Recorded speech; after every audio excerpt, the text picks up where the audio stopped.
এই 15টি কথা সর্বদাই মনে রাখুন। 1. শাস্ত্র হল তোমার উৎকৃষ্ট জ্ঞানদাতা। 2.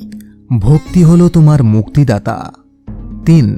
শ্রীকৃষ্ণ হল আমাদের পরম বন্ধু। 4. কাম এবং ক্রোধ তোমার সবচেয়ে বড় শত্রু। 5. গুরুদেব তোমার সবচেয়ে বড় পথপ্রদর্শক। 6.